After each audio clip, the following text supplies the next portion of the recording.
And I don't even care if anyone calls me a Sally, because I'm a snail and I never gonna fail. And you know what? You're gonna have to bail me out of jail. And honestly, I don't care if anyone calls me a Sally, because I'm a snail and failure isn't in my vocabulary. And guess what? Someone's going to have to bail me out. Legendary filmmaker Rob Reiner and his wife were blindsided by a nightmare right inside their own home, the place that should have been untouchable. No break-in, no stranger, it came from someone they trusted completely. From that moment, their world flipped upside down. Rob, the master of heartfelt stories about love, family, and connection, suddenly faced chaos behind closed doors. His son, Nick Reiner, had struggled with personal demons for years, already straining the family emotionally. But nobody, not even their closest friends, could have predicted the intensity of the hours before everything fell apart. Now, investigators are revisiting comments Nick once made about his father, lines that once seemed odd but now feel like ignored warnings. The signs were there all along, lurking just beneath the surface while life pretended to carry on. The supposedly joyful night involving Rob and Michelle singer Reiner,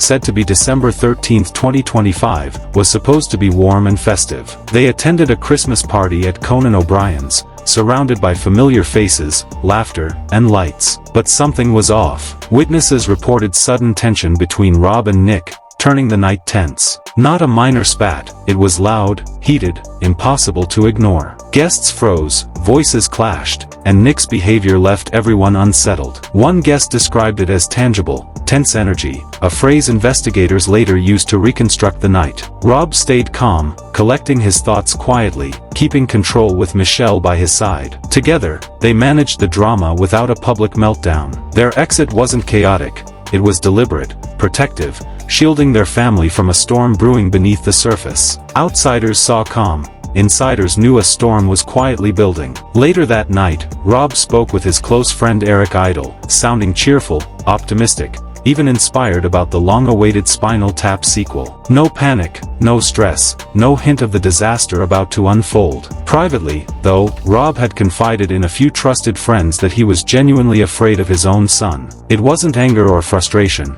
just a father's real fear. Those quiet confessions would take on a much heavier meaning within hours. In the early morning of December 14th, tragedy struck inside the Reiner home in Brentwood. Authorities later confirmed the incident occurred before sunrise, though the exact time was unclear. By mid-afternoon, concern became alarm when daughter Romy Reiner, living across the street, checked in and immediately knew something was wrong. She called for help. Paramedics and LAPD arrived quickly, finding both Rob and Michelle unresponsive. The scene was secured, treated as a serious domestic case from the start. Then came the chilling detail. No forced entry. Every door and window untouched, locked, perfectly intact. That left one terrifying conclusion: whoever did this didn't break in at all. Turns out, whoever did this didn't sneak in. They were either already inside or welcomed like royalty. Neighbors were grilled one by one, and shocker, nobody heard a thing. No alarms, no screams, not even a single crash.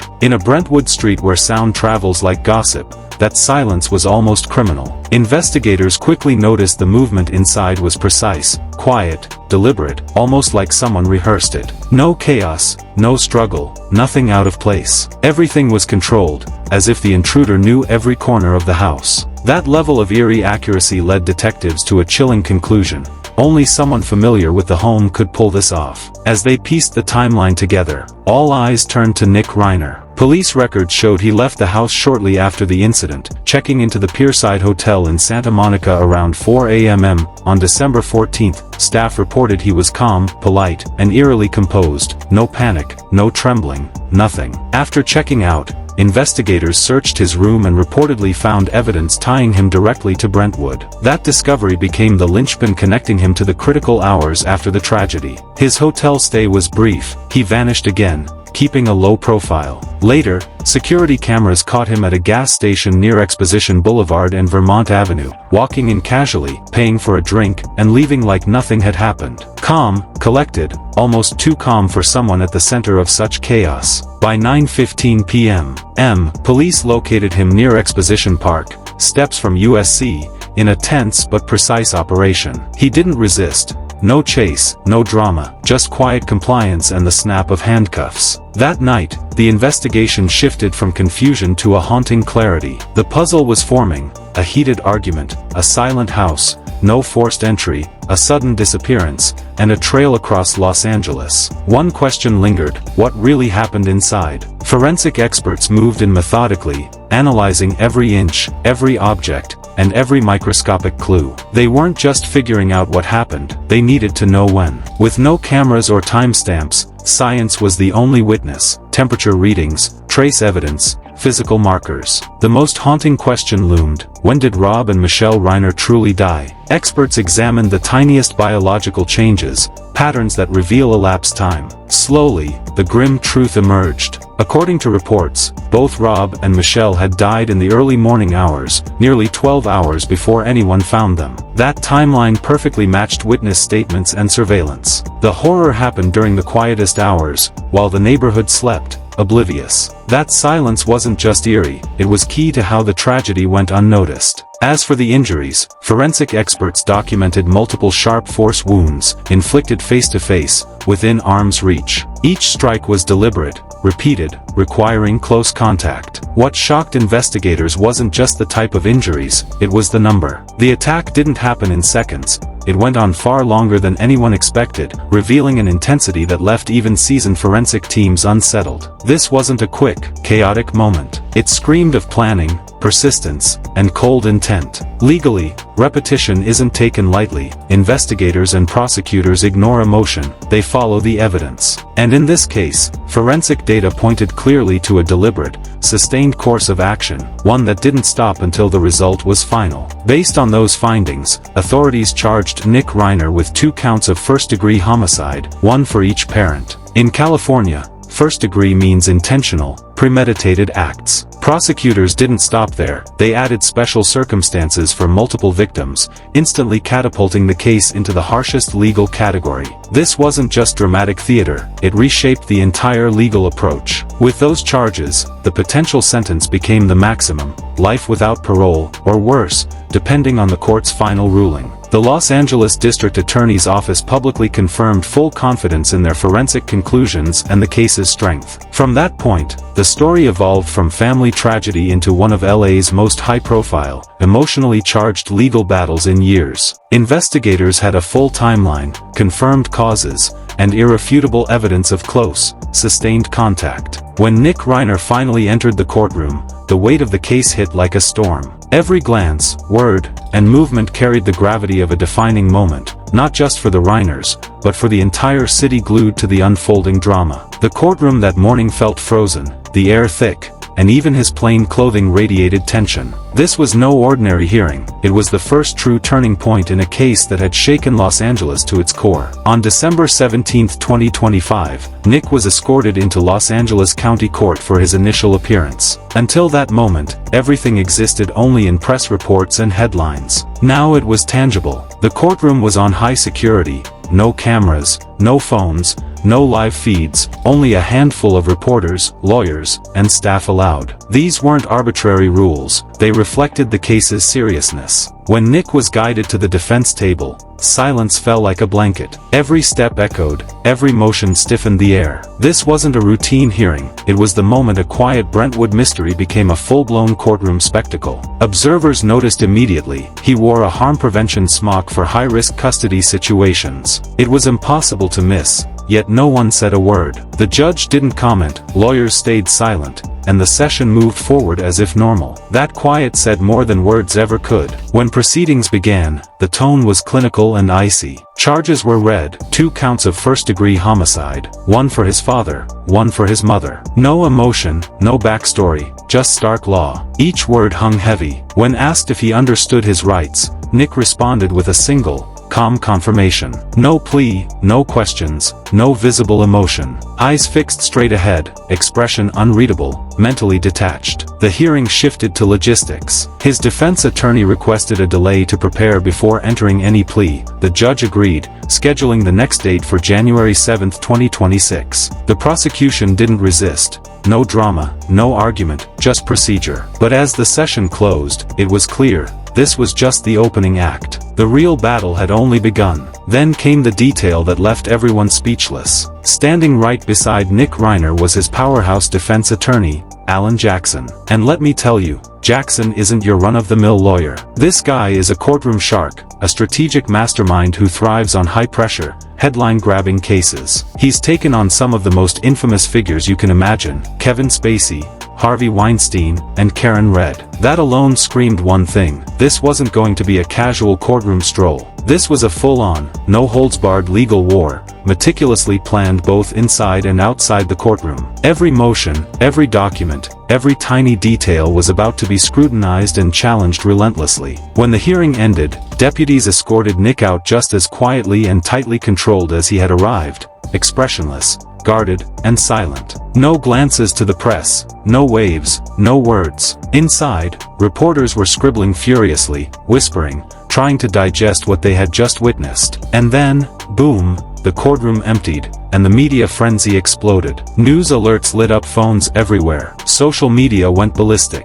And the first question on everyone's lips? Who's actually footing this astronomical defense bill? Even legal insiders were scratching their heads. A case like this, with 2 first-degree homicide charges plus special circumstances, can drag on for years. And mounting a top-tier defense? That's not cheap. Forensic experts, high-profile witnesses, endless pre-trial maneuvers, the costs soar fast. Before a single juror is seated, experts estimated expenses could already top $1 million. But here's the kicker: Nick Reiner had no known job, no steady income to explain funding such an elite legal team. Cue the speculation. Rumors began swirling. Maybe family estate funds were covering it. That idea alone added layers of complication and tension. Within hours, legal debates ignited outside the courthouse. Can family-linked money legally pay for the accused defense? Experts rushed to clarify. Sometimes yes, sometimes no. Shared or inherited assets can be used, but it can spark family disputes, moral questions, and legal challenges depending on control and structure. Yet inside the courtroom, silence. No questions from the judge, no explanations from the defense. Officially, the issue stayed off the record. But outside, absolute chaos. Arguments erupted. Some claimed everyone deserves the strongest defense possible. Others worried family legacy money could shield the accused from justice. And it wasn't just the public. Sources said even the Reiner family wasn't united. Some relatives reportedly pushed for Nick to receive serious mental health treatment along with facing criminal consequences. To them, this wasn't just a legal battle. It was about long-standing pain, responsibility, and what justice should really look like. It was the culmination of years filled with unspoken pain, relentless family tension, and unresolved struggles finally boiling over. This case had long outgrown courtroom walls. It had morphed into a reflection of bigger questions about family duty, moral limits, and what justice truly looks like. Yet, none of these whispered reports were ever officially confirmed. No court filings, no verified records, nothing concrete, pure speculation. Meanwhile, the prosecution remained rock solid. They insisted the evidence fully justified the gravest charges imaginable. They highlighted not just the severity of the crimes but also Nick Reiner's movements afterward, arguing that the combination clearly met the threshold for California's top-level charges. With multiple victims, sentencing options were already narrowed to the harshest possible categories under state law. Meaning, for Nick, there was no soft landing, life behind bars with zero chance of release, or the system's maximum sentence. No alternatives. It doesn't get more serious than that. Behind closed doors, the case kept evolving. Detectives sifted through mountains of evidence, attorneys refined strategies, and whispers of new intel circulated quietly among insiders. Everyone understood one thing: the calm courtroom was deceptive, and Nick Reiner wouldn't remain silent forever. In the following days, attention shifted to something he had said long before tragedy struck, words that now carried a chilling resonance. He had spoken about his childhood, admitting he never felt truly close to his father, Rob Reiner. Nick described growing up on the periphery, watching his family share laughs and intimate moments while he felt stranded, unsure how to connect. By all accounts, Rob was a devoted, attentive, and fully engaged father, sharing strong bonds with his other children through routines, interests, and creative projects. But for Nick, those bonds never fully clicked. The picture-perfect home didn't always feel that way behind the walls. It wasn't neglect. Rob had tried to give Nick everything he could, but fame and grueling work schedules created unintended emotional gaps, and Nick quietly slipped through one of them. Though surrounded by love, he later admitted it didn't always reach him. That persistent sense of isolation lingered into adulthood. Instead of feeling anchored at home, he sought belonging elsewhere, ultimately walking down dangerous paths. By his teens, substance dependency had taken hold. What started as experimentation quickly spiraled into something far more destructive. The family never gave up, they repeatedly sought professional help, doing everything possible to pull him back from the edge. Nick later spoke openly about the substances, calling them powerful, destructive, and nearly impossible to escape. Each small victory reignited hope, each relapse shattered it. It became a relentless, heartbreaking cycle. In 2015, Rob tried a different approach. He invited Nick into his creative world. Together, they worked on Being Charlie, a film inspired by Nick's real-life struggles. For a brief moment, it seemed to work. Structure, purpose, and something tangible to hold on to. Those close to the family said Nick seemed healthier, more focused, like he finally had a direction. But old patterns soon crept back. Distance returned, instability resurfaced, and every setback hit harder than the last. For Rob and Michelle, concern slowly turned to fear. Worry about Nick's recovery evolved into fear for everyone's safety. That emotional gap Nick described never fully healed, despite years of therapy, effort, and love. Hope mingled with exhaustion, guilt tangled with heartbreak. It was a relentless battle that never truly ended. By the time of that December Christmas party, the tension wasn't new, it had been simmering for years. That argument wasn't a random flare-up, it was the eruption of years of pain, frustration, and helplessness all colliding at once. In the days after, the rest of the Reiner family broke their silence with a brief, heartbreaking statement from Rob and Michelle's other children, Roy and Jake. Their message ignored legal matters entirely, focusing solely on grief, love, and the memory of their parents. They requested privacy and have stayed silent ever since. No interviews, no press conferences, just quiet mourning. A private memorial followed, no cameras, no spectacle, only close friends, family, and longtime collaborators honoring Rob and Michelle's lives. The ceremony was intimate, emotional, and reflective. Across Hollywood, tributes poured in, not just for Rob's legendary career, but for the man he was behind the camera. A mentor, a calm voice, someone who made others feel safe to create, speak, and dream. Now, as the case continues winding through the courts, one question remains: what really happened inside that house? Was it as straightforward as it seems, or is there something deeper still hidden? What do you think? Is Nick Reiner fully responsible, or could there be more to this story than we've been told? Share your thoughts below. And if this breakdown shocked you, hit like, subscribe, and share. Drop your opinions in the comments, and we'll see you in the next video.